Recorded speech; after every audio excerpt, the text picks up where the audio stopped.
Hello, I give him Boboy Nameirakpam. Nahan Pumas the Sorgi Wapau Tana Bugida Maglak Piba and Sigida Markatagatory. Agi Prathnadi, Nahan attack the Wapau and Sigima Palna, Isor Buhenung Shiva, Amasum Mahaki me, Aduga Mahaki Singlupenung Shiva Sin. The Wehana Nahakin from the Nolukchoning Badudi, Nahan attack the Wapau Asina. Nahanaki Sinupta Pipam Topanaki commitment, Amasung Nahaki Singluki Luching missing in Makap one Pam Tokpa Adugi Mahotisilandigan. Adu Wapau Sigima Palna. Nagising lupa hinanung siba, nagising lupa luching musing hinanung siba, adu quite maruoina, isori matik mangalig na maghingba punsi da chakot pa adu, eki prathanani. Ibang umaki wapaw, taminas.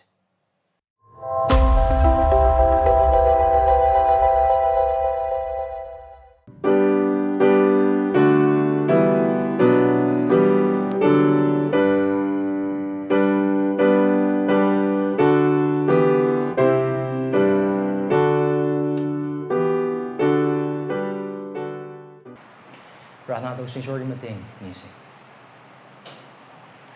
Ikoi pam sung isor na ki wahai sa ikoi lakchari. Ay koi butam diu na ki wahai sige mapala. Ibanagi tausal na ki wahai sige maru ibam sung na ki wahai sina nang ay koi butam bining badung na sige numitan na hak na chan bidu na tambi. May ekseng na chum na amasung cham na. Ekoi thamoy hangdok piu, ekoi mit uhan piu, ekoi nakong tahan piu. Prabhu manung amasung mapanag lakdo ba them basing maru na ki wapaw ta matam tumning ga do ba sabada maram oraga munana ki wapaw ta bagi mahutta saba adu da wakalan pisin khiduna langtak na ba aduga charang na ba phaw ga do ba khuding mak sing da ibung hang na kan bi ekoi wakal loksing gyan khuding mak thamoy khuding mak pangal khuding mak na ki wahai asim munna tazana bagi da mag ekoi mateng pangbi adugna ki wahai ki panai ko ki pap masing ason masing utpi adugna han utpi ba pap masing ason masing adudagi pungning hongsana ba pangala masing apam ba pinabi adugi pa mateng pangbi yoi khoi bu Krista utpi na ki wahai sigi mapa aduga ko ma ki saktam don thokpi Jisu Krista gi mini zirban amen ai ko na marki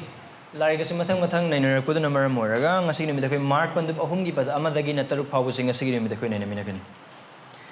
Mamangi mark pandub anigi pa kun gahumdoy dagi na kun ganipan paw ba aduda. Jisu Kristo ki siboksing na gehu charong hektu na chaba matam aduda. Farsi sing amasung maroy na farsi sing na Jisu Kristo ki siboksing aduna tawduba tabag adugi mayokta. Maroy na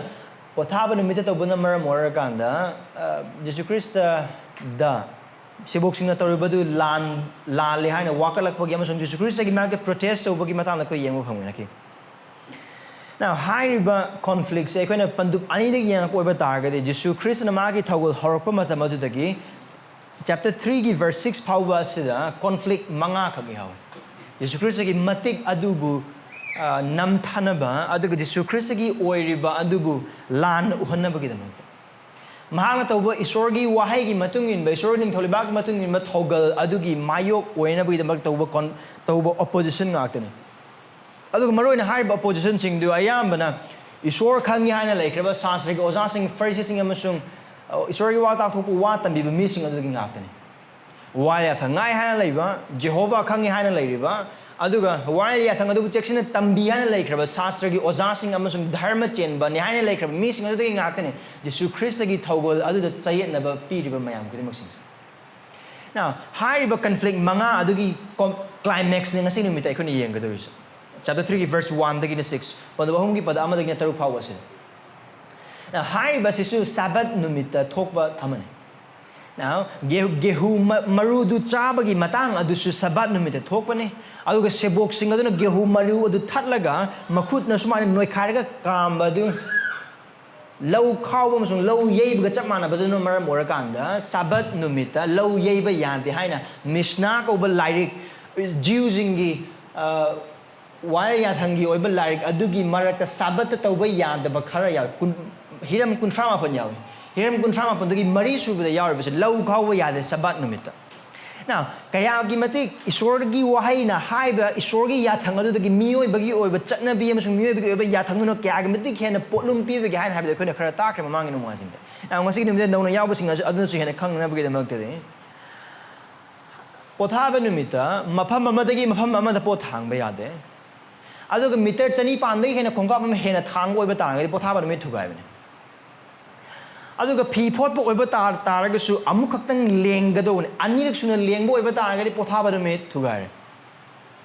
nungthang ye bo oiba tar ga su amuk tang ye ga do ne anirak suna ye khalak po oiba tar ga di adu pothaba me thugai aduga thak ga do ising masing adudagi di chat ka do ba khongka khuding maksing loina maga do haiba misna haiba like asigi manungda sabat numita ngak ka do sing adu loina mag yahal laga isona pi graba yathang adu nataba miyobi ko chatna bi mayam adu na maram oraganda haiba isorna magi mi sing gi da makta mamang da Jisu Christ na hai ki badugum na isorna mi gi da pothaba numit sem ki isorna mi bu pothaba numit ki da mak sem bana ta na Jisu Christ na hai ki adu gi hek tayon na badang aktane sastri goza sing sung first sing asina tawribus Now, haiba Sabbath ki numida se Jehudi singi da makta oina di irai ki numidang waram dagina thang sa ki numidang waram phawne. Adu haiba Sabbath ase ko na khangmina ka do di Jisu Christ na siraba matung da di ai ko ki da makta hongdo khra kari numita nomaising numida Jisu Christ na asiba bu joy to hinga ki bu maram oraga. Adu na thajaba anu wal na bagi thajaba singi da makta di nomaising numit se pothaba numine. Nomaising numit Sabbath numina adu ngakang matai da thamaga. Isor na pothaba numit sem ki ba se Magi missing gidamakani missing kana na ba missing phana bidang gidamakani potha na ba gidamakani na aduga haiba si wali thang tara adugi mari subda laibu oiba targa su sinai gi chingda isona moses wali thang pi matam dudagi potha ba no min ngau haina hai ki ba natte adu haiba potha ba no mi se Jisu isona taibang pam da sem lo matung Genesis chapter 1 2 da yengbo oiba targa de mahiron gi matam da isona no mi taruk ni chub na taibang pam da sem ba luar matung thabak adu pum loi loraga tare ni subu mi to mahak potharaga pothaba no mi adu isona Asengba haina korokana thamkraba no mi dam aduga haiba pothaba gi no mi asi ngakpa asi isor gi mi singi da makta di yai phabane harau bane aduga nungai bane adu Jisu Christ gi matam da leramba Pharisee sing aduga sastri gi oza sing aduna haiba pothaba numit ngakpa se harauna amasung isorbu thagat pagaluna pen na ngak do ba ngakhan ga do bodugi mahuta miyoi bagi oiba semjen sajan ba mayam aduna pothaba numit ase instead of making a day of joy they have made it a day of drudgery wakal waba sorry kama do marndi why na thangi matungina while pothaba numit thugai ba mipum khudimok sing do har ka do ni adu dande ni aduna harau nungai na pothaba numit do ngakhan ba adu gi mahuta awaba na thalale kana da potlum mayam pisal isori wa ya thang do na nate adu makhoi gi semden sa da chana bi sing amasung law sing aduna makhoi semden ba wa ya thang sing aduna maram mor aduga hai ba se chap chana ngasi gi section sa su uba phangan now Jisu Christ na tawgo du se sam hai ba oiba tar ga de chapter 2 gi verse 23 da 28 phaw ba du da de gehu gi marak tane gehu pam bi sing da thaba lobu ko da adu da gi sinagog tane man sang is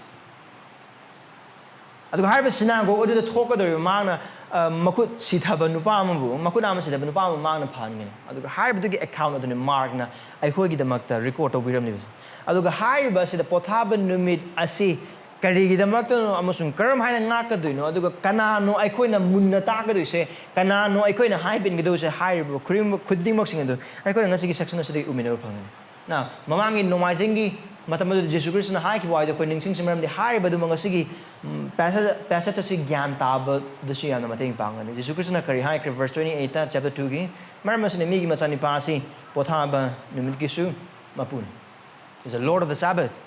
adu hai ba pothaba numit gi Prabhu du na sinagog ga sanglak laganda ma ki kari ma thabak khara aduna mu hena mayek singandani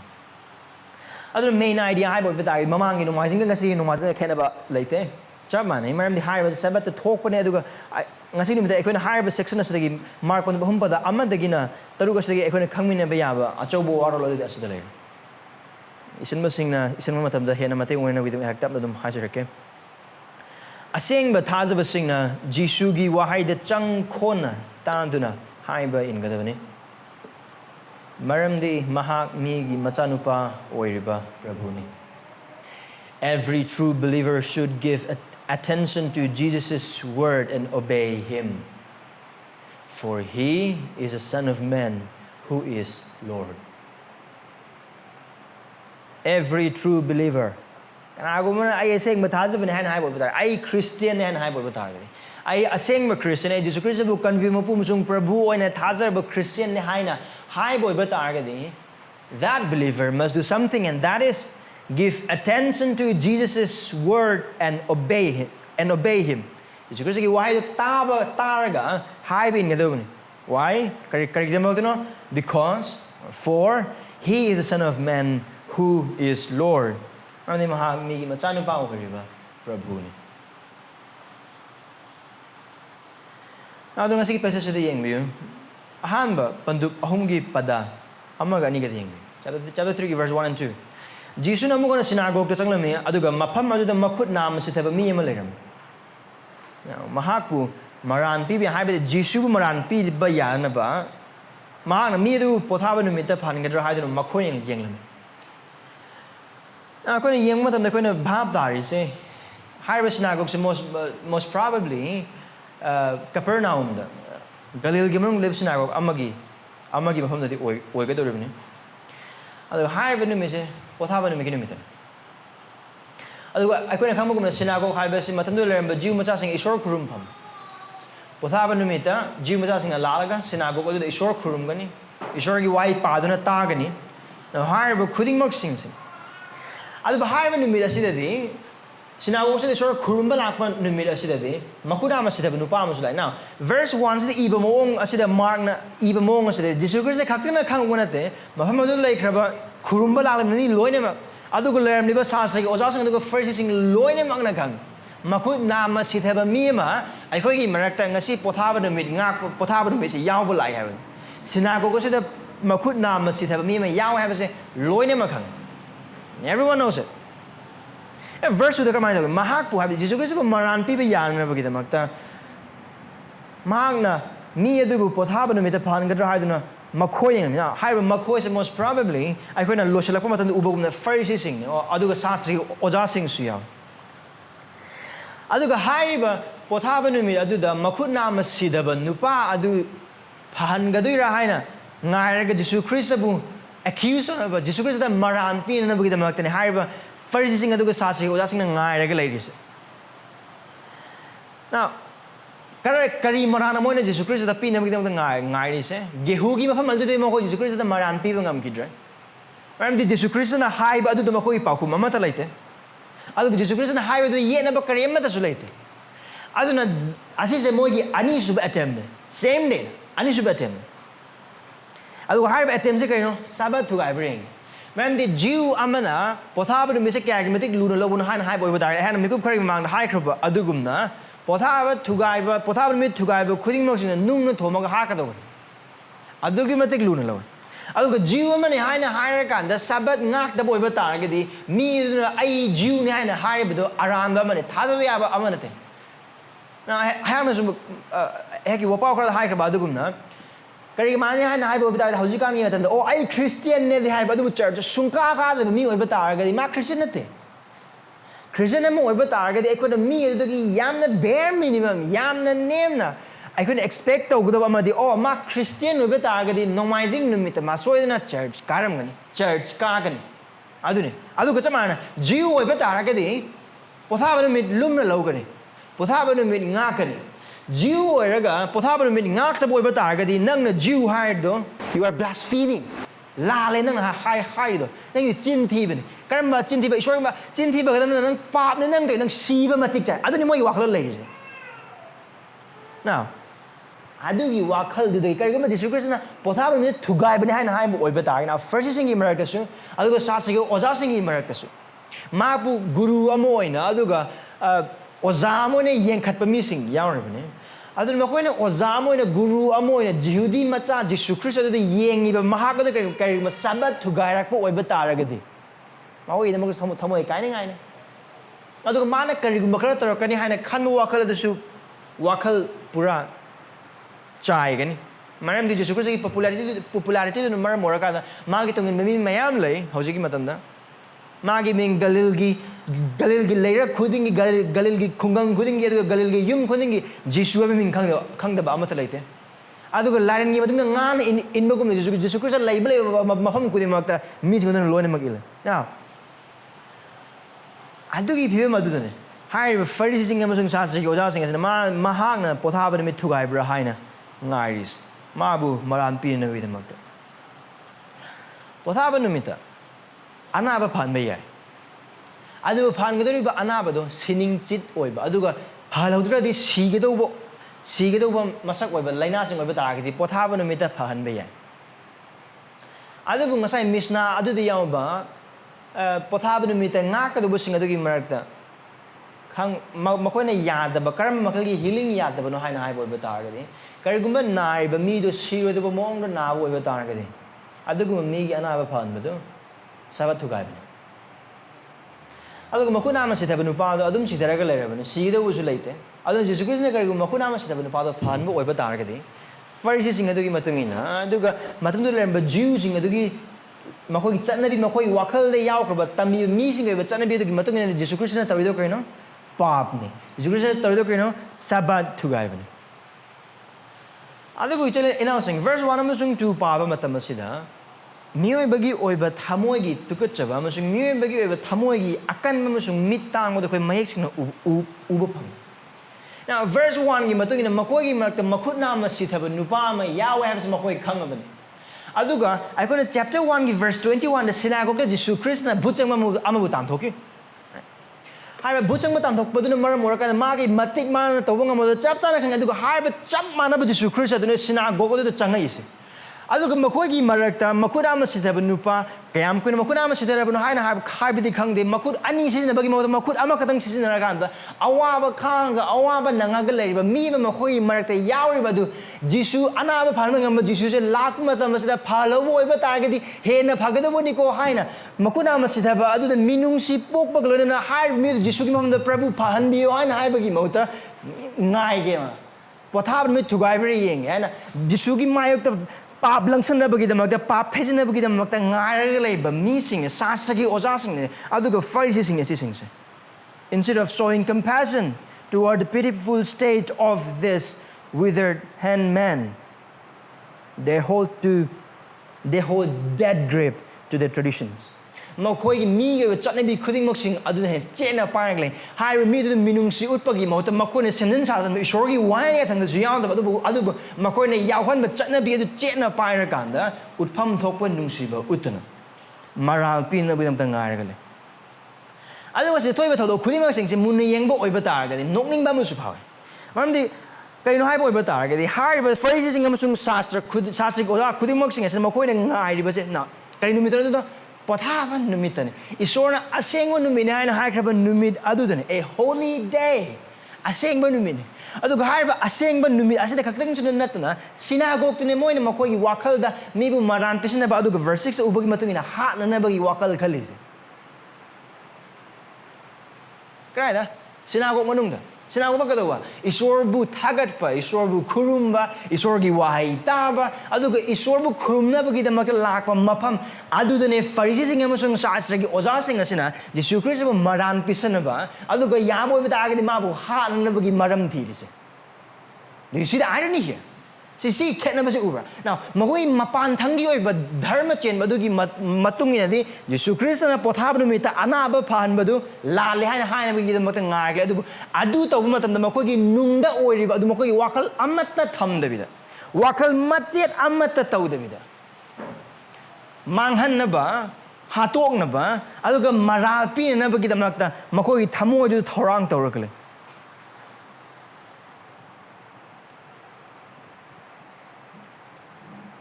ꯃꯈꯣꯏꯒꯤ ꯆꯤꯟꯕꯥꯜ ꯑꯗꯨꯅꯗꯤ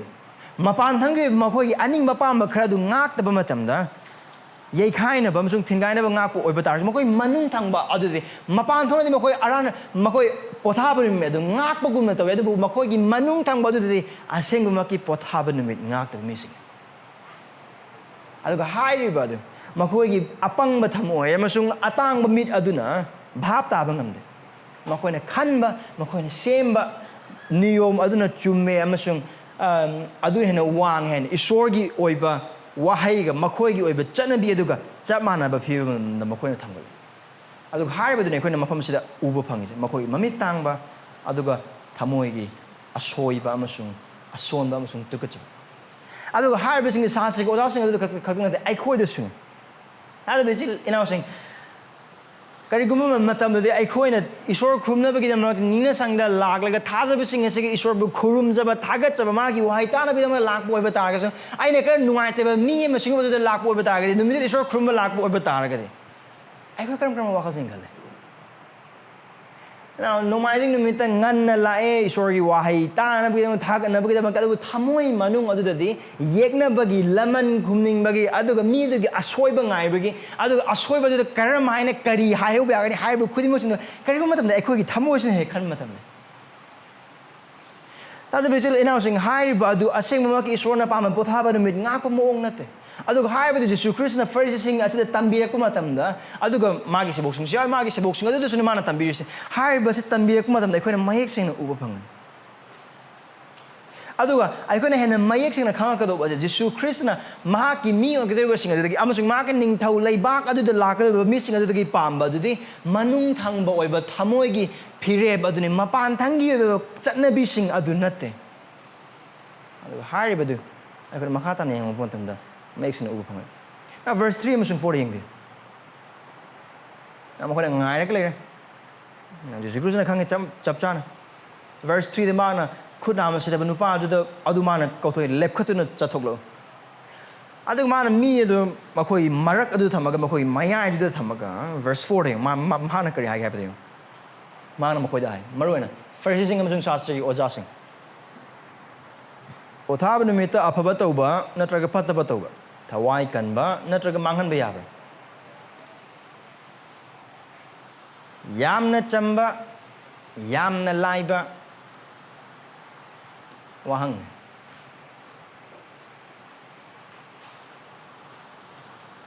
verse 1 ꯑꯃꯁꯨꯡ 2 ꯄꯥꯕ ꯃꯇꯝꯗ ꯖꯤꯁꯨ ꯈ꯭ꯔꯤꯁꯇꯒꯤ ꯃꯥꯌꯣꯛꯇ ꯃꯍꯥꯛꯄꯨ ꯃꯔꯥꯟ ꯁꯤꯅꯅꯕꯒꯤꯗꯃꯛꯇ ꯃꯍꯥꯛꯀꯤ ꯃꯥꯌꯣꯛꯇ ꯃꯤ ꯀꯌꯥꯝ ꯂꯩꯒꯦ ꯍꯥꯏꯕꯁꯤ ꯃꯍꯥꯛ ꯈꯪꯉꯕꯅꯤ ꯑꯗꯨꯕꯨ ꯖꯤꯁꯨ ꯈ꯭ꯔꯤꯁꯇꯅ ꯃꯍꯥꯛꯀꯤ ꯃꯥꯌꯣꯛꯇ ꯃꯤꯁꯤꯡ ꯂꯦꯞꯂꯛꯀꯗꯧꯔꯦ ꯍꯥꯏꯅ ꯃꯍꯥꯛꯅ ꯇꯧꯐꯝ ꯊꯣꯛꯄ ꯑꯆꯨꯝꯕꯗꯨ ꯇꯧꯕꯗꯨꯗꯒꯤ ꯃꯍꯥꯛ ꯃꯁꯥꯅ ꯃꯁꯥꯕꯨ ꯈꯥꯝꯗꯦ ꯑꯩꯈꯣꯏꯅ ꯚꯔꯁ 6 ꯄꯥꯕ ꯑꯣꯏꯕ ꯇꯥꯔꯒꯗꯤ ꯃꯍꯥꯛꯅ ꯃꯈꯨꯠ ꯅꯥꯝꯃ ꯁꯤꯊꯕ ꯅꯨꯄꯥ ꯑꯗꯨꯕꯨ ꯁꯤꯅꯥꯒꯣꯛ ꯃꯅꯨꯡ ꯑꯗꯨꯗ ꯄꯣꯊꯥꯕ ꯅꯨꯃꯤꯠ ꯑꯗꯨꯗ ꯐꯍꯟꯕ ꯃꯇꯝꯗ ꯀꯔꯤ ꯐꯪꯒꯅꯤ ꯍꯥꯏꯕ ꯃꯍꯥꯛ ꯆꯞ ꯆꯥꯅ ꯈꯪꯉꯤ ꯑꯗꯨꯒ ꯃꯍꯥꯛꯅ ꯊꯕꯛ ꯑꯗꯨ ꯇꯧꯕ ꯃꯇꯝꯗ ꯃꯍꯥꯛꯄꯨ ꯊꯥꯒꯠꯄꯗꯒꯤ ꯍꯦꯟꯅ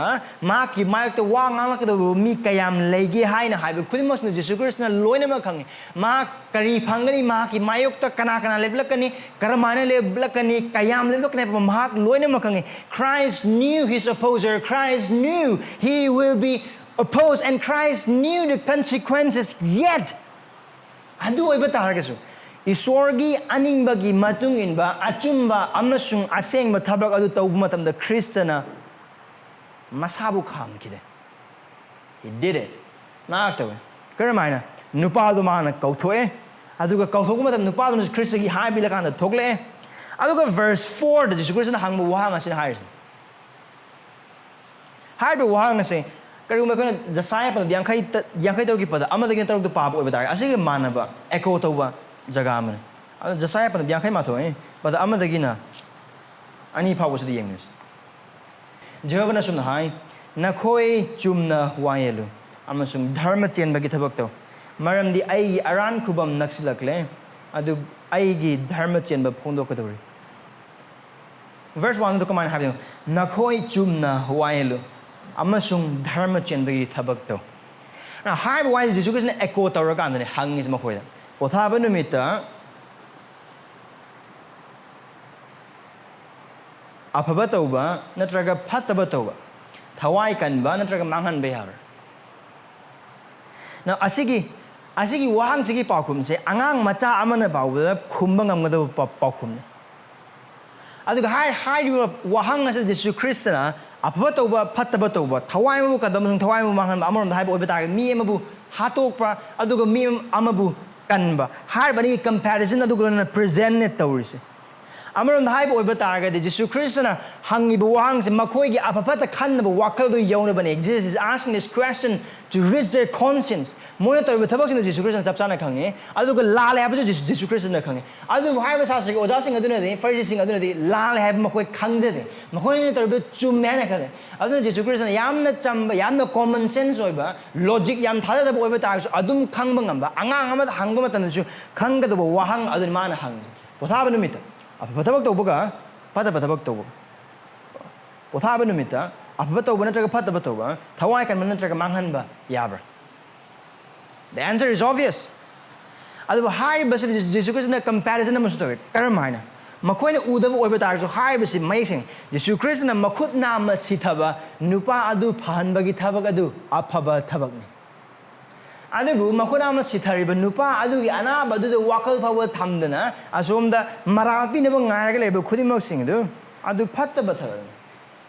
Jisu Christ makunama sithanabagi damakta sithabadu phanabagi damakta thabak adu kanbibagi thabakni aduga asomda maramdi ne amasung mabu hanabagi wakal loina khaliba makuna tor thabak adu mihatpagi thabakni now mapan thona hatabo obida targas makogi nungde aduna migi pungja sa asigi wahang se hangbagi mapalna Jisu Christ na Pharisee sing amasung sa se oja sing ase tawribu se kaino haina haib oibu targadi makoi aran wakal dagi pungning honglaga aphaba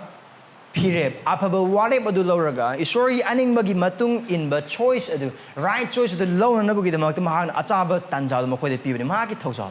mahaki nungsiba adu wai ba sa se oja sing amasung Pharisee sing asina de adu makoi de kya thoidokte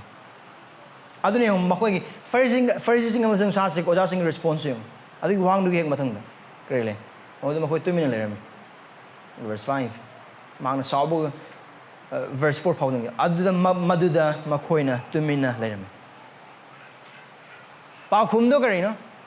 pothaba numita apaba thabak tawba amasung thawai kanba yai ya brain hang boy badai di yai adu pa khum ne adu virus has go oja sing amasung Pharisee sing asina de adu gi pakum do pide kari demo I think here are some of the reason why they didn't give the answer mani kari gumba makoina ya hena pakum pi du bo oiba tar ka di makoi gi oiba makoina chumme haina khanjari ba wakhalon makoina sagachaba khudingmak sing adu loimak thugai Jisu Christ da maran pi ga na ngai ba makoi gi plot to loina mak fail hoine aduga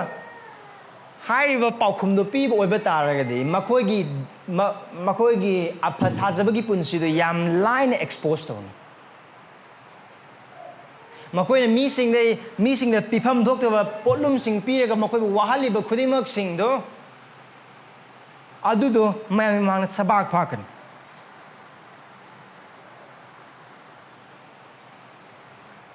adu kari makoi paukhum pire ba matung de phawo da makoi na chumi pothaba numita anaba phan ba ya pothaba numita apa thabak to be thawai kan be ya haina hairam laga phawo ba makoi na kari gum Jisu Christ hana wakal gum khan bo oiba ta tar ga di mana to be thabak Christian to be thabak je achum mane haira phawo da asigi Pharisee sing am sung sa sa oja sing asina mabu hanabal thiri je kari gi damak hana maran thiri je kari gi damak no haina haira kan da makoi bu mi sing do lai makoi ikai khum bu lo ni mak chang ta ga khudingmak khagone makhang lana paukhum pi bo oiba ta ga di makoi mi singi mafam dagi thajaba lone mak mang na makoi khang isam nai bo oiba ta makoi paukhum pi de bagi maram da makoi gi akan ba thamoi makoi gi tang la ba thamoi makoi gi apha sajaba mapan thangwe ba dharma chen ba adu lumna loroga isorna kari pamni bagi haina ha ba du kya khandaba aduga achumba amasung dharma chen ba punse du hingna bagi mahuta makoigi chanabi adugi matung inba punsi aduna hena lumna lobagi apha sajaba punsi aduna maram oiragane makoina pakhum pi khidaba the problem is that they have hard hearts akan ba masung nungum na kan ba thamoi duni aduga haiba Jisu Christ na haiba adu wahang oina hang kan khangna ba kesu mathau ta de maram ma isor ne makoi thamoi makes na khang aduna verse 5 thing ma na sabu lo ne makoi da koing jeng lami makoi gi thamoi kan bagi maram ma gi thamoi sokun Mark record over one time the Jisu Christ emotional aduna mafam sa ko ta Mark sawe aduga Mark thamoi su soy ani kaya makal gi asaw na sa Jisu Christ na sawe ba se isor gi ba saw Asengba saw dharma chen ba saw aduga haiba asaw de Jisu Christ dagi oi ba saw aduga mahana saw ba se makoi thamoi kan madudan mani makoi thamoi de nungumna kalle aduga asiba amagumna maksal aduga makoi gi mamang achumbo karino haina khangbo iba taraga su makoi apapata ba khangna ba wakal duna makoi conscience duna makoi thamoi duna achumbo du namtharaga thamme achumbo du chatpagi mahuta aduga isori iba achumba while ya thangda mayek sing na pebi ba achumba sing khuding mak sing adu dagi makoi semjan sajan ba chatnabi mayam khuding mak sing duna isori achumbo lumsan han ba duna maram oiraga makoi gi thamoi do kansele mana do pangsele adu makoi tori buduna phai han makoi khalla kanre aduga haiba sina su maram oiraga makoi na asomda awana khangliba makoi na masita nupa adu nungsiba machet amata phabu uttaba duna kari takuno haina haiba oiba targade haiba pharisees hi amasung sasag oja sing isna makoi gida khwaidagi mathau tabase makoi kayam pharabano makoi kayam dharma chelabano makoi kayam ikai khumna bada matik charabano adu kaktane mi singna wadaba mi singi awaba kari amatrate makoi mateng pangdabra pange kari gidamakta makoi mi singna hena phayana gidamakta makoi fasting tawdabra tawe kari gidamakta makoi kayam isor ning mana udana gidamakta makoi bible pai padabra pai kari gidamakta pai o mahakti isor bu yamna khangba mi ne habdo hai adu du tan na gidamakta makoi mi singna mateng pange makoi tait kale sinagok ta adu isor gidamakta kari gidamakta no isor nung sibagi maram na nate adu kari makoi thamoi kayam chaw na man udana gidamakta makoi gi mapan thangmo ko koyong adu kayam phabano kayam minung si chawbano kayam chanbi haibano kayam isor ning mono kayam isor khangmono kayam dharma chemano adu udana gidamakta ne asengba nungsiba asengba dharma chenba asengba isor bu khangning ba musing isor bu khangba adu go lona ta wathabak amatta nate adu maram oiragane Jisu Christ gi thamoi asaw bagal oina ba thamoi kai musung pungning sok bagal lona makoi di yeng bagi maram de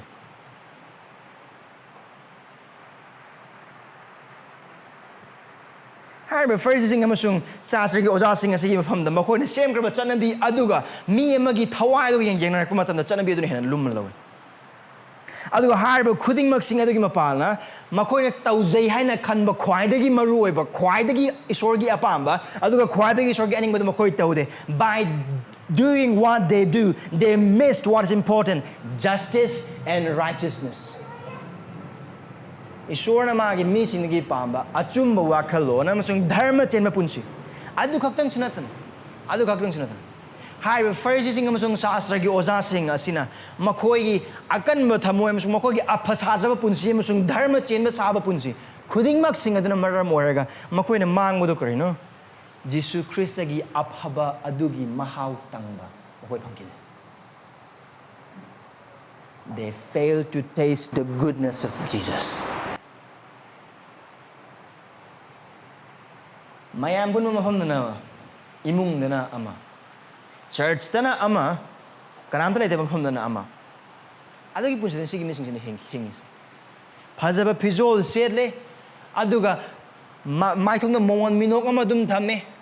adudagi mi single lona ba matam na khutta salam tawe wa ba leibra mateng ka maina pangbe ani hange loine Bible pai note tawsali prathana tawi myam gi mang loina mak na haiba khudimo sing se Bible pura ga chatpa aduga nok pa aduga mi singa harau nuan loina ba khudimo chumde lale haina haiba thajabe chil inau sing adu mohom se Jisu Christ na utli ba se adugi thabak tu maru oi haina haiba nate asengba thajab oiba targadi adu soiduna tawgani Somna isorgi haibu in the ing monung the karamba thajaba yaba mapuroi ba moina nupi moina macha moina aduga karamana punsi hingani haina haibu isorna kari hai wakal machet amada thamdaba nongma ta phabu isorgi haiba karam haina ingani haibu wakal di machet amada khandaba adu church lakpa matamda di and then conference lakpa matam revival lakpa matam thajaba sing loina ba matamda di mamuk dharma chen ba mi ani sudaba aduga mamuk isor khang ba ani sudaba mamuk prathna to ba haiba ani sudaba adugum ba mi sing ai khoi mark laitaba nate ꯑꯗꯨꯒꯨꯝꯕ ꯃꯤꯁꯤꯡ ꯑꯗꯨ even ꯑꯩꯈꯣꯏꯒꯤ ꯊꯃꯣꯏꯁꯦ ꯑꯁꯤ ꯉꯥꯛꯇꯅꯤ ꯍꯣꯁꯇꯦꯜꯗꯅ ꯑꯃ ꯆꯔꯆꯇꯅ ꯑꯃ family ꯏꯃꯨꯡꯗꯅ ꯑꯃ ꯑꯗꯨꯒ ꯆꯔꯆꯇꯅ ꯑꯃ ꯑꯣꯐꯤꯁꯇꯅ ꯑꯃ ꯆꯔꯆꯇꯅ ꯑꯃ ꯑꯩꯈꯣꯏꯒꯤ ꯊꯃꯣꯏꯁꯤꯗ ꯃꯄꯥꯟ ꯊꯪꯕꯒꯤ ꯑꯣꯏꯕ ꯀꯣꯌꯣꯝ ꯈꯨꯗꯤꯡꯃꯛꯁꯤꯡ ꯑꯁꯤꯅ ꯑꯩꯁꯦ ꯐꯔꯦ ꯍꯥꯏꯔꯁꯅꯨ ꯑꯩꯕꯨ ꯏꯀꯥꯏ ꯈꯨꯝꯅꯕꯤꯔꯁꯅꯨ ꯑꯩꯕꯨ ꯊꯥꯡꯒꯠꯄꯤꯔꯁꯅꯨ ꯑꯩꯁꯦ ꯃꯌꯥꯝꯒꯤ ꯃꯃꯥꯡꯗ ꯐꯤꯗꯝꯅꯐꯝ ꯑꯃ ꯑꯣꯏꯔꯦ ꯍꯥꯏꯅ ꯍꯥꯏꯔꯁꯅꯨ ꯑꯗꯨꯒꯤ ꯋꯥꯈꯜꯗꯨꯒ ꯂꯣꯏꯅꯅ ꯑꯗꯨꯒꯤ ꯋꯥꯈꯜꯗꯨꯗ ꯑꯩꯈꯣꯏꯕꯨ ꯁꯦꯟꯗꯣꯛꯀꯔꯤ ꯌꯥꯝꯅ ꯑꯐ ꯁꯥꯖꯕ ꯑꯗꯨꯒ ꯇꯣꯡꯖꯕ ꯊꯤꯕ ꯋꯥꯈꯜꯂꯣꯟꯒ ꯂꯣꯏꯅꯅ ꯑꯗꯨꯕꯨ ꯏꯆꯤꯜ ꯏꯅꯥꯎꯁꯤꯡ ꯅꯪ ꯑꯃꯁꯨꯡ ꯑꯩꯅ ꯉꯁꯤꯒꯤ ꯅꯨꯃꯤꯠꯇ ꯊꯥꯖꯕ ꯑꯃ ꯑꯣꯏꯅ ꯁꯤꯡꯂꯨꯞꯇ ꯀꯠꯄ ꯁꯦꯟꯀꯠ ꯑꯗꯨꯒ ꯀꯃꯤꯇꯦꯠ ꯑꯣꯏꯕꯒꯤ ꯃꯔꯝ ꯑꯗꯨꯒ ꯅꯣꯡꯃꯥꯏꯖꯤꯡ ꯅꯨꯃꯤꯠ ꯈꯨꯗꯤꯡꯒꯤ ꯂꯥꯛꯂꯤꯕ ꯑꯗꯨꯒ ꯃꯤꯀꯨꯞ ꯄꯨꯡꯖꯥꯁꯤꯗꯁꯨ ꯑꯁꯨꯛ ꯌꯥꯝ ꯁꯥꯈ꯭ꯔꯕ ꯃꯐꯝ ꯑꯁꯤꯗ ꯐꯝꯃꯒ ꯅꯣꯠ ꯄꯦꯗ ꯍꯥꯡꯗꯣꯛꯑꯒ ꯅꯣꯠ ꯇꯧꯔꯀꯥꯟꯗ ꯏꯁꯣꯔꯒꯤ ꯋꯥꯍꯩ ꯇꯥꯔꯤꯕ ꯄꯨꯛꯅꯤꯡ ꯆꯪꯅ ꯇꯥꯔꯤꯕ ꯈꯨꯗꯤꯡꯃꯛꯁꯤꯡꯁꯦ ꯀꯔꯤꯒꯤꯗꯃꯛꯇꯅꯣ ꯆꯥꯡ ꯌꯦꯡꯕꯤꯌꯨ ꯀꯔꯤꯒꯤꯗꯃꯛꯇꯅꯣ ꯆꯥꯡ ꯌꯦꯡꯁꯦ ꯃꯌꯥꯝꯅ ꯎꯅꯅꯕꯒꯤꯗꯃꯛꯇꯔ ꯑꯣꯔ ꯑꯁꯦꯡꯕꯒꯤ ꯏꯁꯣꯔꯒꯤ ꯑꯆꯨꯝꯕ ꯑꯁꯦꯡꯕ ꯈ꯭ꯔꯤꯁꯇꯒꯤ ꯋꯥꯍꯩꯗꯨ ꯇꯥꯕꯒꯤ ꯃꯄꯥꯟꯅ ꯃꯍꯥꯛꯀꯤ ꯍꯥꯏꯕ ꯏꯟꯕꯒ ꯂꯣꯏꯅꯅ ꯃꯍꯥꯛꯀꯤ ꯅꯤꯡꯕ ꯑꯗꯨꯒꯤ ꯃꯇꯨꯡ ꯏꯟꯅ ꯍꯤꯡꯕ ꯄꯨꯟꯁꯤ ꯑꯗꯨꯒꯤꯗꯃꯛꯇꯔ ꯅꯠꯇ꯭ꯔꯒꯅ ꯃꯤꯁꯤꯡꯒꯤ ꯃꯃꯥꯡꯗ ꯑꯐꯕ ꯙꯔꯃ ꯆꯦꯟꯕ ꯅꯨꯡꯁꯤ ꯍꯩꯕ ꯑꯗꯨꯗꯒꯤ ꯊꯃꯣꯏ ꯌꯥꯝꯅ ꯀꯟꯕ ꯋꯥꯔꯤ ꯁꯥꯟꯅꯕ ꯌꯥꯝꯅ ꯅꯨꯡꯉꯥꯏꯕ ꯃꯤꯁꯤꯡ ꯑꯗꯨꯗꯒꯤ ꯃꯔꯨꯞ ꯑꯣꯏꯕꯗ ꯅꯨꯡꯉꯥꯏꯒꯗꯕ ꯃꯤꯁꯤꯡ ꯑꯗꯨ ꯎꯠꯅꯅꯕꯒꯤꯗꯃꯛꯇ ꯑꯍꯥꯟꯕꯗ ꯅꯠꯇꯅ ꯑꯀꯣꯟꯕꯗ ꯑꯣꯏꯕ ꯇꯥꯔꯒꯗꯤ ꯍꯥꯏꯔꯤꯕ ꯖꯒꯥꯗꯨꯗꯒꯤ ꯄꯨꯛꯅꯤꯡ ꯍꯣꯡꯕꯤꯌꯨ ꯃꯔꯝꯗꯤ ꯃꯤꯀꯨꯞ ꯄꯨꯡꯖꯥ ꯑꯗꯨꯗ ꯍꯥꯏꯔꯤꯕ ꯄꯥꯞ ꯑꯗꯨꯒ ꯂꯣꯏꯅꯅ ꯄꯨꯟꯁꯤ ꯑꯗꯨꯝ ꯍꯤꯡꯕ ꯑꯣꯏꯕ ꯇꯥꯔꯒꯗꯤ ꯑꯗꯨꯗ ꯇꯧꯔꯤꯕ ꯄꯥꯞ ꯑꯗꯨ ꯖꯤꯁꯨ ꯈ꯭ꯔꯤꯁꯇꯒꯤ ꯊꯃꯣꯏꯕꯨ ꯁꯥꯎꯍꯟꯕ ꯑꯃꯁꯨꯡ ꯃꯥꯒꯤ ꯊꯃꯣꯏꯕꯨ ꯀꯥꯏꯍꯟꯕ ꯄꯥꯞꯅꯤ ꯐꯔꯤꯁꯤꯁꯤꯡ ꯑꯃꯁꯨꯡ ꯁꯥꯁꯇ꯭ꯔꯒꯤ ꯑꯣꯖꯥꯁꯤꯡ ꯑꯗꯨꯅ ꯇꯧꯕꯤꯕ ꯆꯞ ꯃꯥꯟꯅꯕ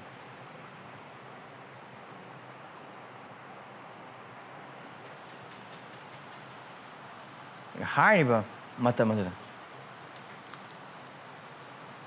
ꯃꯍꯥꯛꯅ ꯈꯨꯠ ꯅꯥꯝꯃ ꯁꯤꯊꯕ ꯅꯨꯄꯥꯗꯨꯗ ꯌꯦꯡꯉꯒꯅ ꯃꯍꯥꯛꯅ ꯍꯥꯏ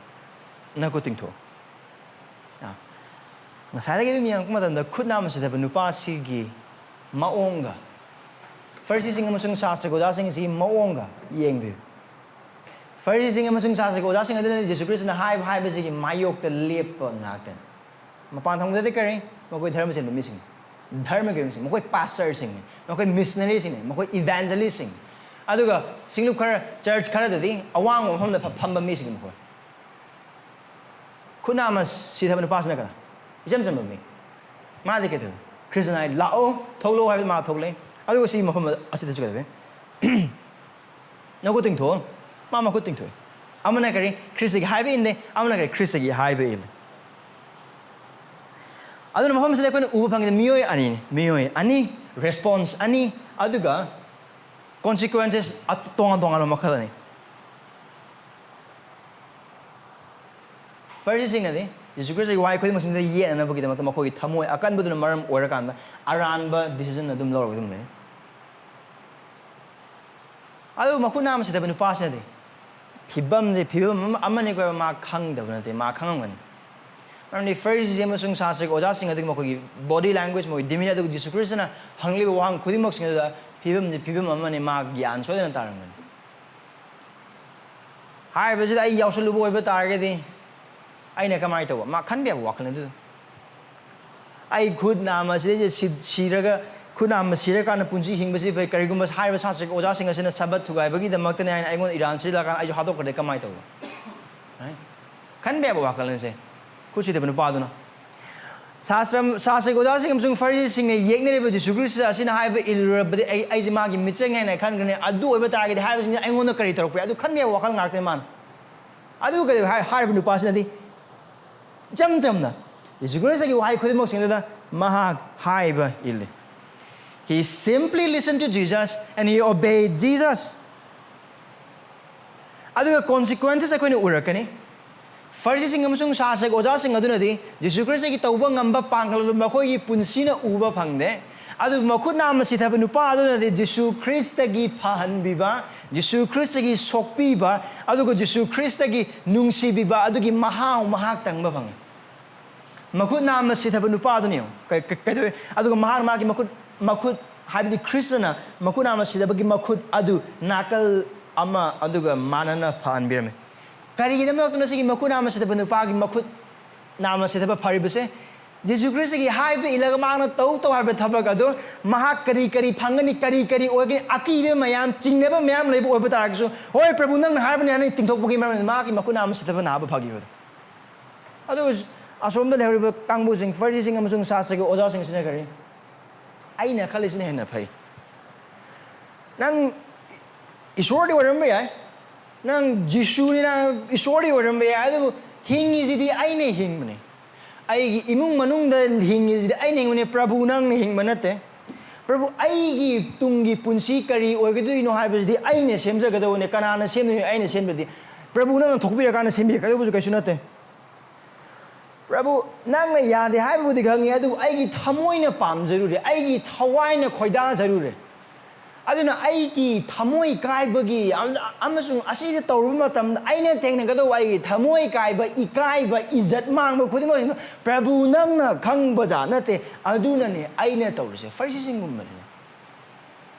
Prabhu nang gi haiba de ninga adu aina khalisine na chumena khale adu matam khara aibu chanbiu aina khalisje ka tawjagi adugumba mi adugumba thajabasingna aduna Isorgi, kopi bagi, ngakbi bagi, emusung pan bibagi, koitum na ba mahaw do tang basung pang.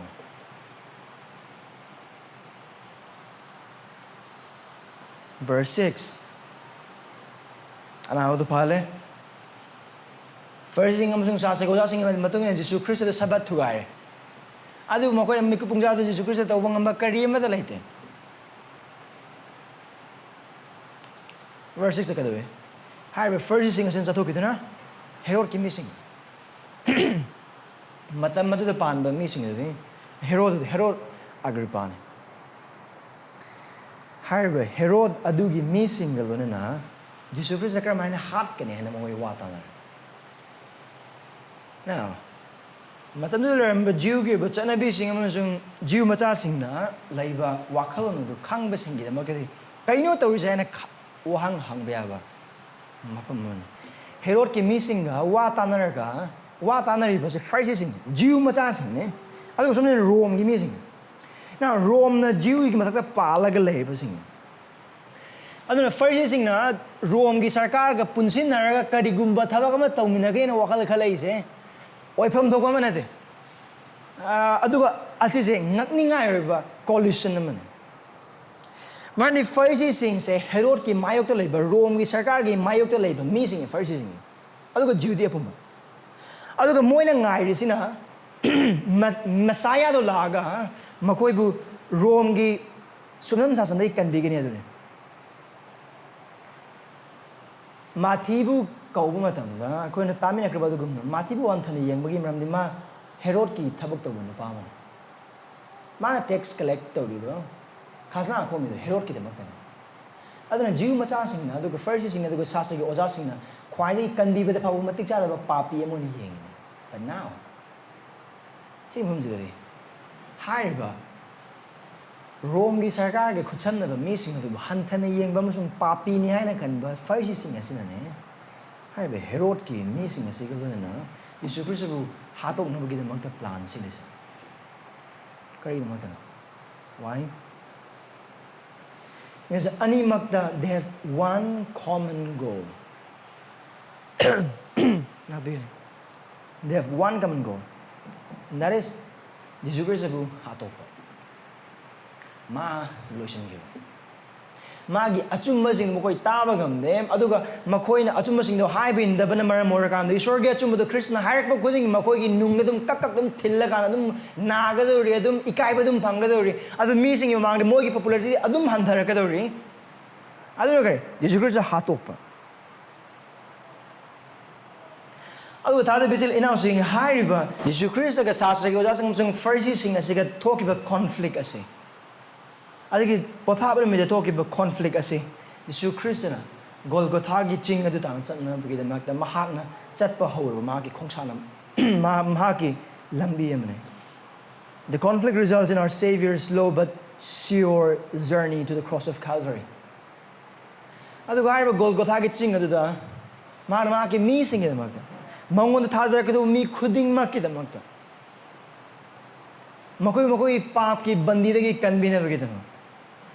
amasung wail yathangi apha punsing dagi khandok pina bagidam ta mahak nongma natraga nongma di chahi kharagi matung or tha kharagi matung mak sigidam adugo mana sikraba matung dan humni suba numite hingatuna mahaki mising adugo dharma chenboina kaubina bagidam adugo taibang panbagi oba chatnabi sing adugo taibang panbagi oba miwebagi oba semnan sajanba khuding mak sing adudagi kanbinana bagidamakta mahak sigani humni suba numite mahak hingatkani adugo mangona thajakraba khuding mak sing adu mahak ning thole bakta mahak yahongani adun mafam se thogli ba se nungsirbe chil inausing kristagi punsida nangamusung ai papu kokpina bagi da magamusung nangamusung ai amasung mangona thajakraba do pum khuding makpu pap ke amasung waya tangi bandi adu di handok pina bagi da makta hauruba khongsan ba khongchat makalamani aduga haiba du Jisu Kristna kariguma Sabbath namida se makhuna ma se thab nupa se phanbo ba taragadi asi phangni haiba maha khangdabna te maha khange adubu maha ki nungsiba aduna maram oraga mahakna nangamusung aingonda leiba mahak ipa isorgi khandok piba thabak aduna maram oraga leiba nungsiba adugi mapala haiba mamwal se mahak piba haleng ba leitana thamoi chauna mahak pige now haiba wari is the thajaboi kraba ikoi karino isorna tambining karino Jisu Kristna makuna masi thaba nupa sibu phan biba sidagi nangamusung khani now ahum khakang le hambadi asine Isorgi waheigi matung inba nataba nasana semjaba chatnabi ngaknaba hotnabada atopa thajabasingda minungsi utloidabagi cheksila amukana khar sangli amun harke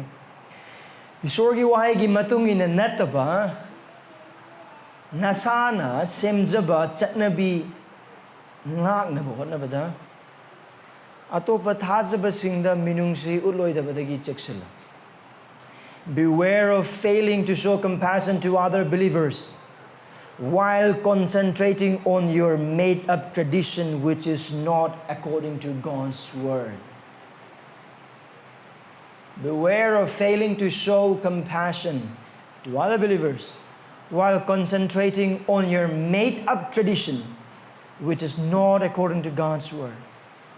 Church manungda thadabasing marta amadi kwa chabani madi talab chabani madi sa chabani madi cha chading a Christian orga kwa chabolo nisa chaba khudi masina now 1 Corinthians chapter 8 pahabo oiba targa di karamana singlu manung de leiba haiba hiram khudi masina yengada bun hana have the mayek sinu mutpi now thada bechili inaus mafam adu da phol hatani bagi matung ina chaba aduna su cha da badu hanthani yengdana badu ga cha da baduna su cha badu bo hanthani yengdana bagi da maktani adu ba khoi wakala asina de kado isorgi wahai asina isori ya thang kharle adu harbi isori ya thang adu da ai khoi gi oiba aning bai khoi gi oiba apam bai khoi asi oiga da na khanja ba jing loina mak hapchalaga singupsi lakraba mi singa ma sung ichile naw singa adu loina mak download tawsale adu matung ni mi sing loina mak yeng loina mak hore Christian orga jin se kai baset pa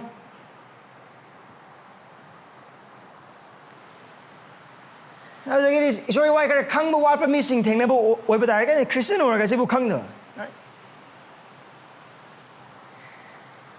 adagi sinop to leba chile na amagi pam no sung ason bu upa matam da kare ni hai ba pam da miwa ngang na de ason ba matang miwa ngang na de aduga prarthana gi pon gi nama da miwa ngang na Hai be yaba hai re kan so du ma ge dang da prarthana to wi ma do isori mating ya mathau da now intention na kare miwa ngang na ba adu hai bu khudi mak sing adu da standard na kare isori wai na thang na ta ba adu isori wai na thang da hapchan bai khoi aning bai khoi apam adu na thaja bechil in housing silu ba se da singlup ta thaja bon hingmi na ba matam da ason ma sing unna gani pap sing sembong na gani adu ko loine ma unna gani adu ai khoi gi thamoni chection ga do ba de Haiba pap sing adu urak matam da tin sitring ai da haiba thaja bechil na sing ida mak da haija missing ai khoi oi haiba pap ta tar bechil na sing adu bu han thana wa ngang dringai mamang da makhoi gi damak ta karam haina mateng pangani isor gi wahai gi pangla karam haina mateng pangna haina wakal kan missing da khoi usi singmang da asoron missing lona ma gyaw gani lona mak thaja ba kai suman thaja ba kan balai thaja ba son balai adu bu thajaba sonba mising adu thajaba kanba sing adu hanthana yengbagi mahutta kal thajaba da kaliba sing adu thajaba da soliba sing adu karam haina pukhatkani karam haina semakani sagani haina haibadu prathana ga loina khanba wakhalom du oise adu yum pan khraba sing matai manau sing gi marakta now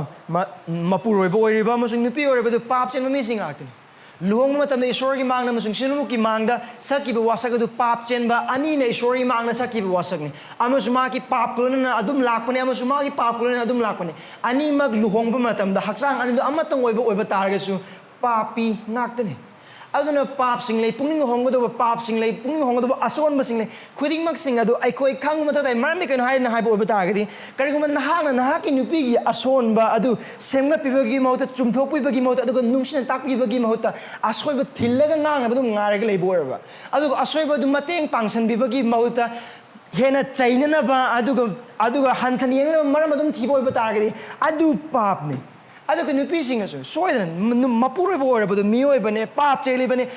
pungni hong du pap le ason ba sing le adu ka mapuroi ba du ki nupi du phaba jaga sing loi mag darem gani adu nupi oi kra ba sing yim pa ba nupi oi kra ba sing na hoi na puroi ba ki ason ba sing amasung mapung pha da ba sing adu mi atopa miwang na ba gi mauna sondok po oi ba ta gani adu ishwar gi mayok to tauba pap ne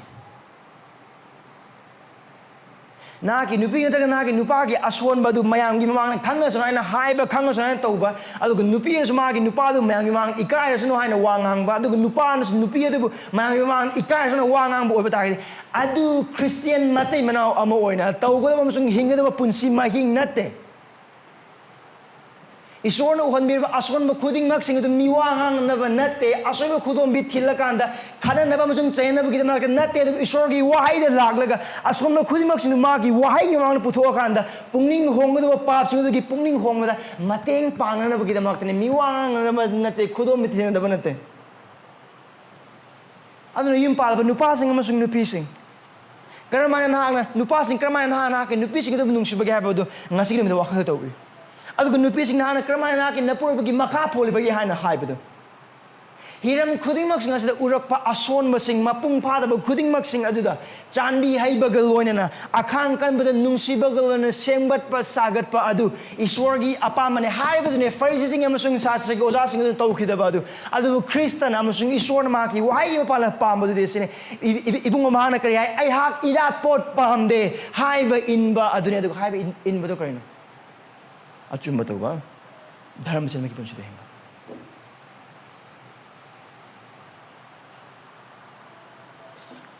adu harba nungsi ba se karigi de mekto ne kan nungsi ut ka dori se ai ngonda ai gi mamda miwa ngang ri ba thaja be chil naw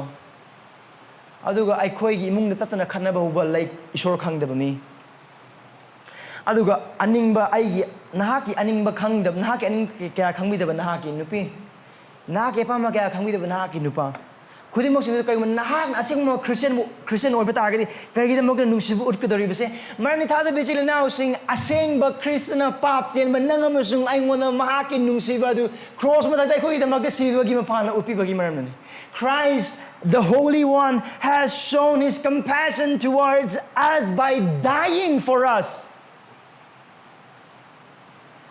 Dharma chen mi ama gi da makta mi ama na siba adudi oitho pe adu pap chen mi ama gi da makta dharma chen mi ama na sibi ba adudi oithok ta ne adu bang ne Krishna nangam sung ai gi da makta cross ma ta ka tobi khiba adu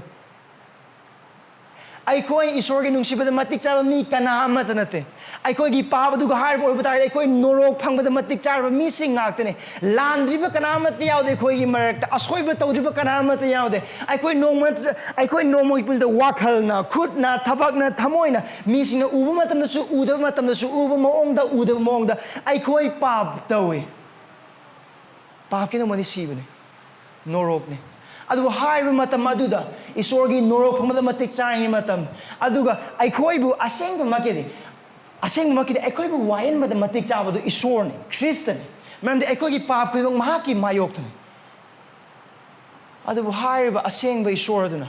pap tawdaba pap khangdaba adubu asengba isor aduna nangamusung aibu norokta hunthabi ki bibagi mota nangamusung aibu aranba tanbagi mota mahana ki amma hakta ngarba macha nupa Jisu Christ adu taibang pamba thabi dun ꯑꯩꯈꯣꯏꯒꯤꯗꯃꯛꯇ ꯑꯩꯈꯣꯏꯅ ꯍꯤꯡꯕ ꯉꯝꯗꯕ ꯙꯔꯃ ꯁꯦꯝꯕꯒꯤ ꯄꯨꯟꯁꯤꯗꯨ ꯃꯍꯥꯛꯅ ꯍꯤꯡꯂꯒ ꯅꯪ ꯑꯃꯁꯨꯡ ꯑꯩꯅ ꯐꯪꯒꯗꯕ ꯄꯥꯞꯀꯤ ꯑꯇꯧꯃꯜ ꯑꯃꯁꯨꯡ ꯗꯟꯗꯤ ꯑꯗꯨ ꯈ꯭ꯔꯤꯁꯇꯒꯤ ꯃꯊꯛꯇ ꯍꯩꯊꯔꯒ ꯑꯩꯈꯣꯏꯒꯤꯗꯃꯛꯇ ꯁꯤꯕꯤꯔꯒ ꯏꯁꯣꯔꯒꯤ ꯑꯁꯥꯎꯕ ꯈꯨꯗꯤꯡꯃꯛꯁꯤꯡꯗꯨ ꯊꯛꯂꯒ ꯍꯨꯝꯅꯤ ꯁꯨꯕ ꯅꯨꯃꯤꯠꯇ ꯍꯤꯡꯂꯒ ꯃꯍꯥꯛꯅ ꯑꯩꯈꯣꯏꯒꯤꯗꯃꯛꯇ ꯏꯁꯣꯔꯒꯤ ꯄꯦꯟꯍꯟꯕ ꯏꯔꯥꯠꯄꯣꯠ ꯑꯃ ꯑꯣꯏꯗꯨꯅ ꯃꯉꯣꯟꯗ ꯊꯥꯖꯕꯒꯤ ꯃꯔꯝꯅ ꯑꯩꯈꯣꯏꯒꯤ ꯄꯥꯞ ꯂꯣꯏꯅꯃꯛ ꯀꯣꯛꯄꯤꯔꯦ ꯀꯣꯛꯄꯤꯕꯗ ꯃꯇꯤꯛ ꯆꯥꯕꯒꯤ ꯃꯔꯝꯅ ꯅꯠꯇꯦ mahak phabagi maramnani mahaki minungsi du phangjabagi maramnani thajabei chile inausing haiba adusu nungsiba phangbada matik chada aikoina kristadagi phangbo oiba taragadi aikoina su ason be chile na aduda aigi ason manupi aigi ason manupa aigi ason matik chada icha sing aduda adu aigi mapung phada ba aina sol hana khaliba ima ipa aduda su aikoina haiba nungsiba utpham thoe maramdi ahanba johan bandu ahumgi bada tara taruk da asum haina iduna lei what is this Christian aikoida nu utpiraba nungsibadu aikoina atidasu utpham thoe Jisu Christian aikoida makta mahaki thawai kathopiba maramna nungsiba asi aikoina khangi aduga aikoina su Echili now sing them Tawai, Katopam, Toy. I see the Makana Equan Minus Utkadoris. Atoba had the Bisil in our singing a swan basing, Mapung Pad basing the pop sing now. Semdo a hand habanate, Semdokan. What is another hand habanate? What is Hanagani? Adu Achumba Matam, the Achumba Katang, the Nangabuka, we will not take Christian. Achumba, Adu Numsi, but the Nang never get the Makane. Adu high with the Christian Equidaki Palm.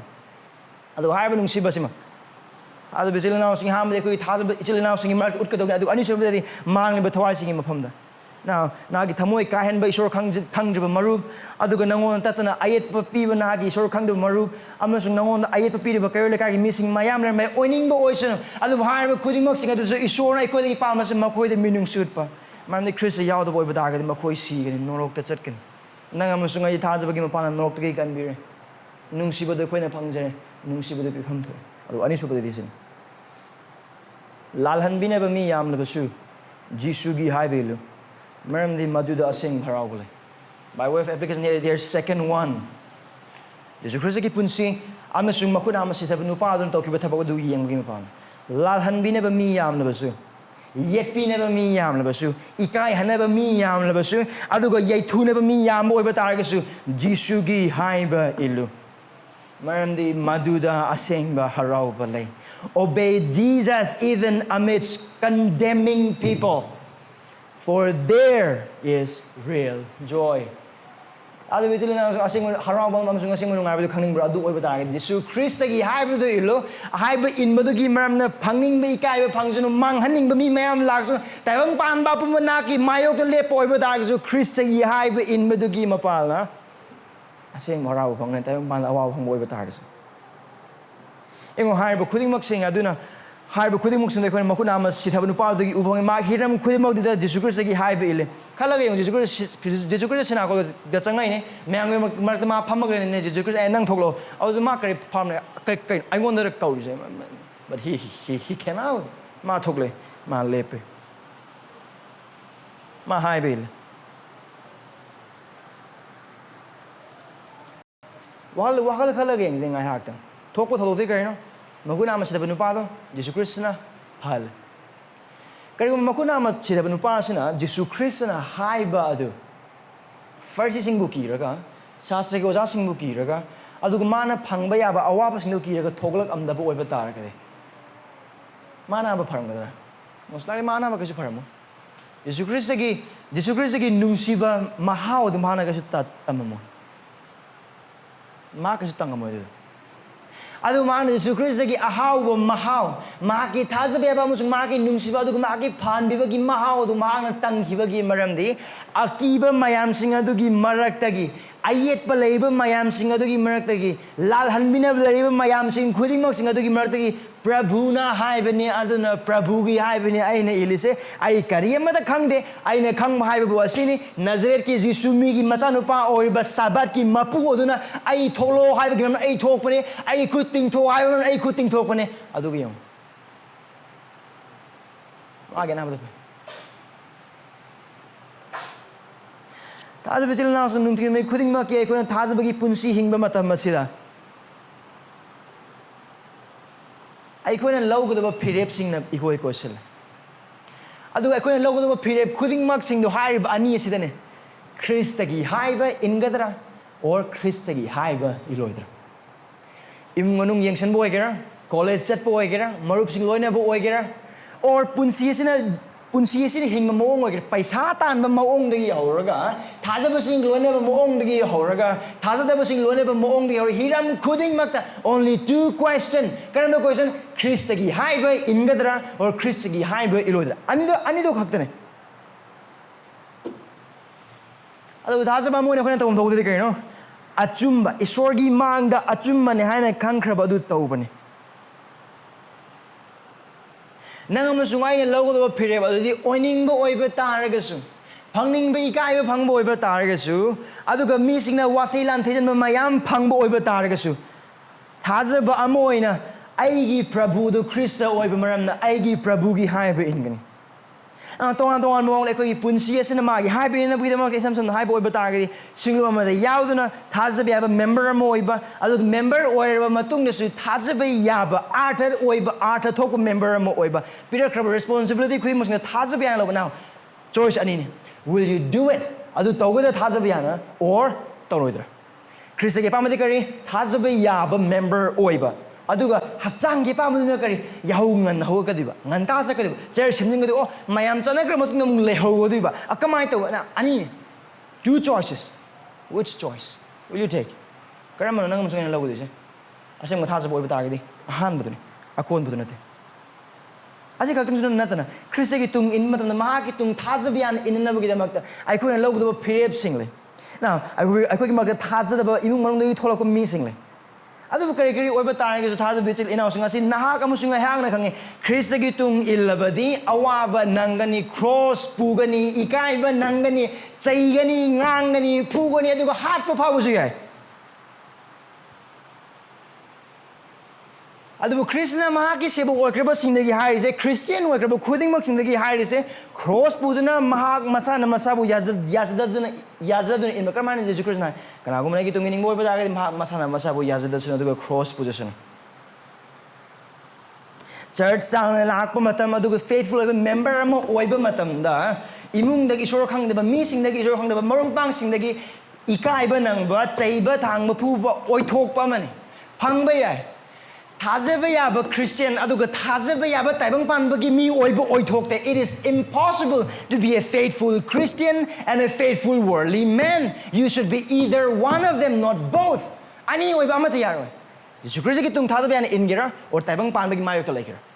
taibang panbagi yana ba chu chatpa Christ ki yana ba chu chatpa adu oithokte that is just not possible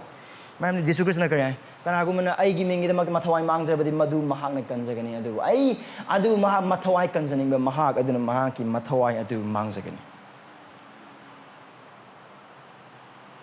adu bechile now saying Krista gi aning mam sunga pam ba sai khoi ma ki wai ma pan ma ki tung kar mai in ngani habi mayek sing nai khoi dai adu ga hai ba kar mai tung in ngani hai na hai ba du Jisu Krista gi yathang adu khuna ma se thaba nupa si gi hai bin ba du na khoi le karam ma ma gi hai ba du tar ga ma gi hai ba du gi matung in ba ma gi hoi de ko gi hoi ba ma gi mai de ko gi mai oi ba phangba oi ba tar ga su adu na akhoi gi marda kari gumba Jisu Krista gi tungsu inge mayam nyana ba su chat kai ba adu gumba khan ba mi sing akhoi gi marta yaw ba oi ba tar ga de adu gi wakal lepi oi thoi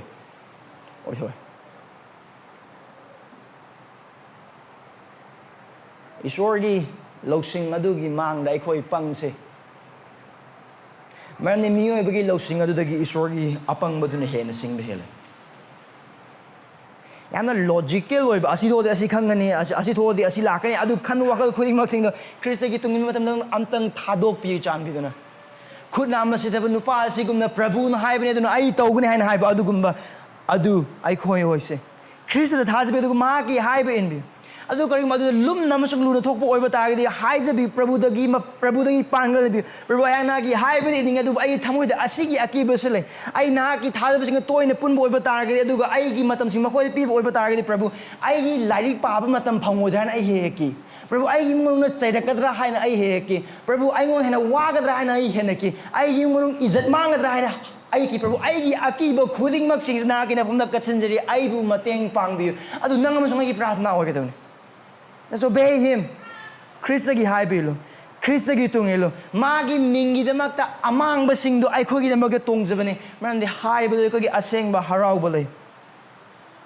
thajabising inausing haiba punsi si hingba matamda aikhoi iromdom nate aikhoi pidat padat macha sing nate isor gi thawai khoi nongale mak na pangal pibiba kami haijabi isor gi pangal ni jabi aduga na gi polum khudi mak aki bagi chingne bagi kari asi tori kari thokpa adu oiresu your what if and your but khuding mak sing isor gi mang ne krista gi mang ne thambi aduga magi haibin bi magi haibin bi aduga khoi gi marakta krista gi haibin ba aduga krista gi haibin da taibang pan bagi matung ina chatpa aduga jisu krista gi matung ina chatpa adugi ani dugi marakta karamba tawdunno hana chambam na mising khoi marakta yaw bo oiba targade na kasi khangi isor apamando karino haibata na khangi ma ki wai pa adu ngasi ni mit ma ki wai de gi su khangi karam hana punsi hingani hana haibada adu haiba isor gi wahai adu isor gi aning bodun hana tawbu matam na ki punsida kari thokni haiba na khangde or koi American isor gi aning matona na bagi magi losing amasung gyan nam du prarthana ni jab isor gi aning ba adu hena mayek sing na bagi damak ni jab missing ya boy batar asi tabi asi isor gi wai hai magi habil isor gi mang that achumba adu tobi Krista gi haiba illo aduga Krista gi haiba in kraba matnga tholaka du bo khuding mak sing adu Krista gi makutta thamu maramdi mahak loksing leiba isor ne mahak aphaba isor ne maramdi Jisu Krista gi haiba indaba matamda phangba mahai adu khaba gumna Jisu Krista gi haiba indaba matamda phangba mahai adu adugi matik thum Krista gi haiba indaba matamda piba mamal adu adugi matik tang boy batargade Krista gi haiba inba matamda phangba harauba du adugi matik marangka tak aroba musung hum subade Krista bu pelhanba punsi adu him Mani mahak pothabne meki mapuna mahak Prabhu ni aikhoi gi su Prabhu ni nahak gi su Prabhu ni na ki nungam sung pan kok amsung ton khoi maki mahak Prabhu ni live a life pleasing to Jesus Krista bu pelhanba punsi adu him makut nam se daba nupa adu na Krista bu pelhanba punsi ma ki haibin in badu mi pan heng ki adu ma makut nam se daba du phang taja bijil ina sung ngasi gi numita nangam sung ai gi punsi da aikhoi isa isa gi punsi da aikhoi im manung gi punsi da aikhoi ni hingba matamda Krista gi thamoi bu sokhanba amasung Krista bu sawhan ga da pap sing adu karino wakal tawse miwa ngang na bra isori aning bu karino haba khangna phawda haiba in da badura mi sing ki bina mar kan ma gi haiba in da badura aluga lanthum gi da mak ta haujik ki ngasi gi da mak hingba punsi adura Jisu Krista da gi di lanthum ikai khumna ba aduga mingchat hena pamba adugi pap adura thaja basically now so nung sibang am da bagi pap adura commitment pi da bagi pap adura sigum nung si da bagi pap adura amma hekta nahak na khandi haiba pap khudi mak sing adugi nang masungai pungning hongse aduga pungning hongbi adu haiba pap sing adugi matang na sinuk to lekraba thaja bing adu atei thaja sing wari sana bi mateng ne bi adu haija bi adugi pap sing adugi matang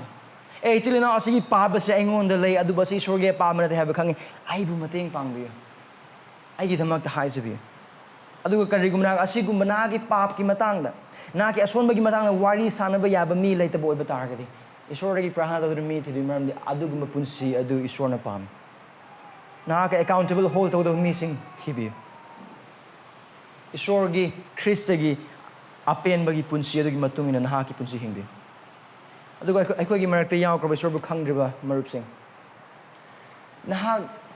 aikhoi na wari sidu uba phangkhraba makut nama sithaba nupa se pangkhakni aduga na tawbanga makari ma thalaite na gi pangal na phahanba ngamba amasung na gi pangal na ha pulakdar bisor gi asau ba gi kanjagaduba ka kanjaba ngamba kari ma thalaite adu bu Jisu Krista na ku phan bi ngam adu bu Jisu Krista na ha pu na gi pap adu kokpi na ha pu kan bi ngam mahang lakun dharam chen bagi punsi adu hing kre sidun numit humni suba numit hingar kre mahang mangona thaja kadu missing pap chen missing adu gi damakta aduna karigumba nahana ngasi numit Jisu Krista bu na ki pap dagi pungning hongduna mangona thaja boy batar gadi mahakna kauriba makau se nahakna taba oiba targadi nahakna laktuna nahaki khud adu amsung nahaki punsi du tingthokuna Christian on the people oiba targadi nahakna Christagi haiba si inba oiba targadi mahakna nahakbu kanbigani nahaki pa khudima mahakna kokpigani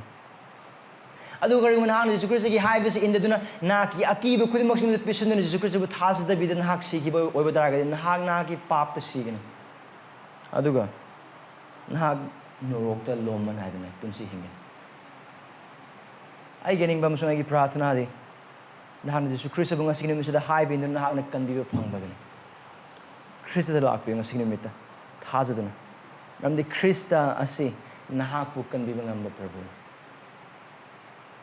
mahakna mi du da hai nakut tingtho madu da mahakna makut tingthok lami aduga mahakna mahaki makhur adu nakan ama aduga manana phanbiram haiba wahai ase marum nahaki punsida ngasigi numita Christ bu thazabagi mapana achum boy ba egi prarthana dos Baisor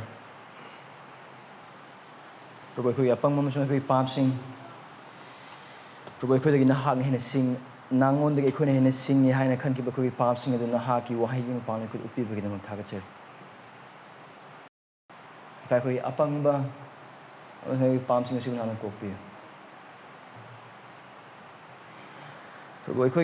thamoi se ki bana pig thale. Pakhat bana pig thale aduga puning leta da bana pig thale. Prabhu naha ki khonjel hena ta ba dagi tabang pan bagi khonjel hena ta ba missing ko he o. Thaz da ba imai pagi. Naha pu phasna khang da ba imai pagi. Kaya lekai gi amasung nabu khangdaba marupsinggi makhoi akoina phangbiaba ikaibasing khonthising aduga achaiba khudimak singduna maramarga Prabhu akoina tapham thokpa nahaki oiba wahai amasung nahaki oiba achumba aikoi gi harauba leiba oiriba nahaki wahai sing adu tabadagi aikoi he chele Prabhu aikoi gi pap amasung aihaki pap sib kokpi Prabhu aikoi makhut naman si thaban upasi gumna oina ba phibu tambi na gi thawasing gi thabak sibi badagi mapam Christian haiba wa sing adu icham cham na thazaduna thoklaktuna khuting thoktuna nahaki kanbi bagi amsung nahaki phan bi bagi mahau adu tangjana bidam Prabhu ko ason ba amsung ko thaza phata ba singbun hang mateng pangbi Prabhu ai khoi thaze madu nahak na ai khoi pangbi bangan Aikoi thazab phataba sibu ibungon hang chanbiyu kokpi dukan haki mingi damang amasung nahaki mati mawagi damang aikoi haki na chanupa Jisu Christ ki sakam don thokpi duk mahaki haibin ba mahaki wahai taba missing oi ba aikoi kan sakot hanbi kudi masing masing mapa nahaki na wangsun aikoi na nimsun Jisu Christ ki nimsun amen